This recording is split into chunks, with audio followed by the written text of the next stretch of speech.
दोस्तों, जैसे कि आप सब लोगों को पता है, हम जो चीज़ें रोज़ाना इस्तेमाल करते हैं उन्हें फैक्ट्री में बनाया जाता है। लेकिन आखिर फैक्ट्री में इन्हें कैसे बनाया जाता है, यह शायद ही किसी ने देखा होगा।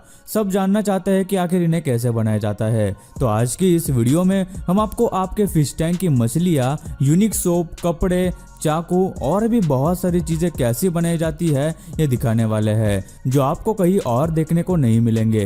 तो इस वीडियो को आखिर तक ज़रूर देखना, क्योंकि ये वीडियो काफ़ी इंटरेस्टिंग होने वाली है और ऐसी वीडियो आपने YouTube पर पहले कभी नहीं देखी होगी। Aquarium fish marketing. मछलियाँ पालने का शौक आजकल किसे नहीं होता।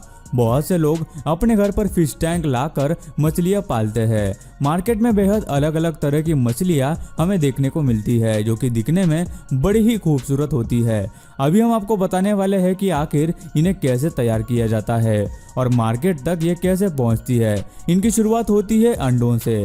सबसे पहले मेल और फीमेल मछलियों को अलग अलग किया जाता है। बाद में जो मछलियाँ अंडे देने वाली होती है, उनके अंडों को एक छोटे टब में निकालते हैं। फिर उसमें ऑक्सीजन पाइप को ऐड करते हैं।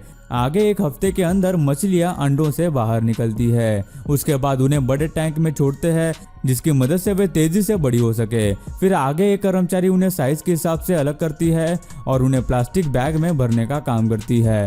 वही ऑक्सीजन पाइप की मदद से प्लास्टिक बैग में ऑक्सीजन भी भरा जाता है। बाद में सभी मछलियों को बड़े से तालाब में छोड़ दिया जाता है, जिसकी मदद से उनकी नेचुरल ग्रोथ हो सके। इसके लिए एक कर्मचारी उन्हें वक्त पर खाना देता है। मछलियाँ पूरी और अच्छी तरीके से बड़ी होने के बाद उन्हें फिर से कंपनी में लाते हैं और अलग अलग प्रजाति की मछलियों को अलग अलग टैंक में रखते हैं। बाद में उनकी पैकेजिंग शुरू की जाती है, जहां अलग अलग साइज और अलग अलग प्रजाति की मछलियों को सेपरेट प्लास्टिक बैग में रखते हैं। फिर उन्हें खास किस्म के बॉक्स में रखते हैं, जिससे बॉक्स के अंदर का टेम्परेचर बिल्कुल भी कम ज़्यादा नहीं होता और इससे मछलियों को भी किसी प्रकार की हानि नहीं पहुँचती।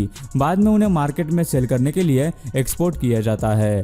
Unique soap making. इन्हें यूनिक सोप इसलिए कहा जाता है क्योंकि ये दिखने में बाकी सोप्स की तरह बिल्कुल भी नहीं होते। इनका आकार, रंग बहुत ही अलग होता है। तो चलिए देखते हैं कि ये बनते कैसे हैं। इन्हें बनाने की शुरुआत होती है गर्म लिक्विड सोप से, जिसमें डिजाइन के हिसाब से कलर को ऐड किया जाता है। फिर उनका एक सख्त मिक्सचर तैयार किया जाता है, जिसे मशीन बताए गए आकार में काटती है, जिन्हें बाद में कर्मचारियों की मदद से एक यूनिक डिजाइन दी जाती है। उसके बाद उन्हें एक प्लास्टिक ट्रे में रखते हैं, जिसमें पहले से ही सोप लिक्विड होता है। उसके बाद पर्टिकुलर डिजाइन बनाने के लिए पहले से बनाए हुए शेप्स को उसमें अरेंज किया जाता है और बाद में उसके ऊपर वापस सोप लिक्विड डाला जाता है।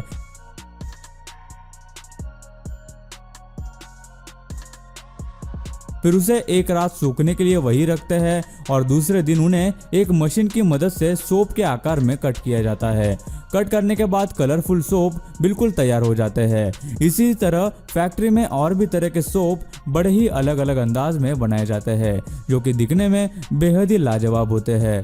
दोस्तों, आगे बढ़ने से पहले मैं आपको एक इंटरेस्टिंग ऐप कुकू एफएम के बारे में बताना चाहता हूँ। कुकू एफएम इंडिया का लीडिंग ऑडियो बुक प्लेटफॉर्म है, जिसमें 1000+ घंटे से ज्यादा कंटेंट लाइब्रेरीज है, with over 4.5+ ratings and huge library of non fiction content, जो अपनी ऑडियो के मीडियम से सबको सिखाना चाहता है। ऑडियो बुक्स जैसे कि नई सोच का जीनियस, जो कि स्टीव जॉब्स की आत्मकथा को दर्शाता है, और दूसरी book summary theory of everything, जो स्टीफन हॉकिंग पे आधारित है। और ये बुक समरी क्वांटम मैकेनिक्स और क्लासिकल फिजिक्स एकीकृत दृष्टिकोण से लॉज ऑफ यूनिवर्स को दर्शाता है। ये एक मेड इन इंडिया ऐप है, जिसमें आप अपनी रीजनल लैंग्वेज में ऑडियो बुक्स सुन सकते हैं, कभी भी और कहीं भी। गाइस, फर्स्ट 250 यूजर्स को मेरी तरफ से 50% डिस्काउंट ऑफर मिलेगा, जिसके लिए आपको मेरा रेफरल कोड MHH50 यूज करना होगा। कुकू एफएम आपको नॉलेज गेन करने में मदद करेगा वेरियस टॉपिक्स पर। इनका एनुअल सब्सक्रिप्शन 399 रुपीज का है, लेकिन मेरा प्रोमो कोड MHH50 यूज करने पर आपको 199 रुपीज में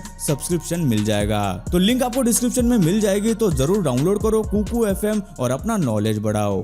गाइस, अब है पेंसिल मेकिंग। आजकल पेंसिल का इस्तेमाल तो लगभग सभी लोग करते हैं, खासतौर पर बच्चे इन्हें इस्तेमाल करते ही आ रहे हैं। पेंसिल में हमें अलग अलग प्रकार भी देखने मिलते हैं, जैसे कि कलर और शेड्स। लेकिन क्या आप जानते हैं कि पेंसिल आखिर बनती कैसे है? इसे बनाने की शुरुआत होती है ग्राफाइट और क्ले से, जिन्हें सबसे पहले एक मिक्सिंग मशीन में डालते हैं। फिर एक कर्मचारी की मदद से उसमें पानी मिलाया जाता है और उन दोनों को अच्छी तरह से मिक्स किया जाता है। मिक्सिंग होने के बाद उन्हें एक पाइप के जरिए दूसरे मशीन तक ले जाया जाता है, जहां उनकी पतली लीड्स बनाई जाती है। उसके बाद कर्मचारी बनाई गई लीड्स को फायरिंग मशीन में भेजता है, जहां उन्हें गर्म किया जाता है। ये होने के बाद उन्हें वैक्स सॉल्यूशन में डुबाया जाता है। वही दूसरी ओर कलर पेंसिल को भी बनाने का काम शुरू होता है, जहां खास किस्म की कलर पाउडर की मदद से लीड्स बनाई जाती है। बनाई गई लीड्स को आगे भेजते हैं। दूसरी ओर लकड़ी से शीट्स बनाई जाती है, जिनमें लीड्स को बिठाया जा सके। आगे उन्हें सैंडविच टाइप स्लॉट्स में डालते हैं। फिर उन स्लॉट्स को आगे भेजा जाता है, जहां मशीन से उनके ऊपर दूसरी शीट्स लगाई जाती है। उसके बाद उन्हें इंडिविजुअल पेंसिल में कन्वर्ट किया जाता है। फिर उसके बाद उन पर पेंट लगाने की शुरुआत की जाती है, जहां एक मशीन में कर्मचारी पेंट्स को मिलाने का काम करता है और उन पेंट्स को पेंसिल में डिप किया जाता है। यह होने के बाद पेंसिल को ड्राइंग सेक्शन में भेजते हैं, जहां उन्हें सुखाया जाता है और आखिर में उनकी क्वालिटी टेस्टिंग की जाती है। और इस तरह पेंसिल्स पूरी तरह से बनकर तैयार हो जाती है और फिर उनकी बॉक्स पैकेजिंग की जाती है और वो मार्केट में स्टेशनरी में आ जाती है। टॉयलेट पेपर मेकिंग, इसे बनाने की शुरुआत होती है पुराने पेपर यानी रद्दी से। सबसे पहले कंपनी में कागज को लाया जाता है, जिसमें से इस्तेमाल किए जाने वाले कागज को अलग किया जाता है। फिर उन्हें मशीन में भेज दिया जाता है, जहां उनका पाउडर बनाया जाता है और उसे पानी के साथ मिक्स किया जाता है।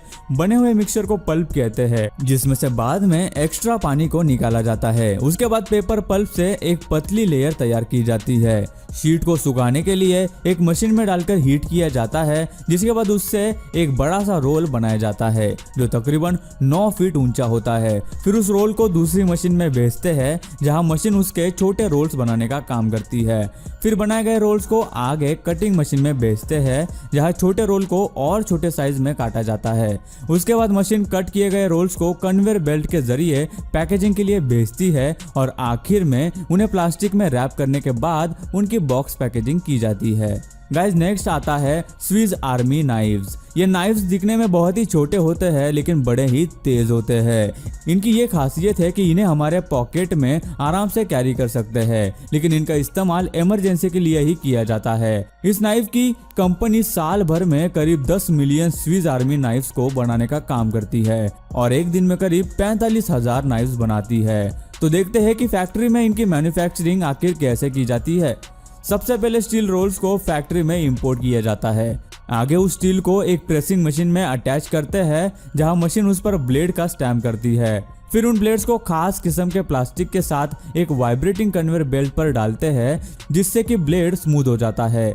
बाद में मैग्नेट की मदद से ब्लेड्स को अलग करते हैं और बाद में उन ब्लेड्स को ओवन में भेजते हैं, जहां उन्हें 1050 डिग्री तक गर्म किया जाता है, जिससे स्टील और भी मजबूत बनता है। बाहर आने के बाद उन्हें असेंबल करने के लिए भेजते हैं, जहां आधी असेंबली तो मशीन की मदद से की जाती है और आधी कर्मचारियों की मदद से।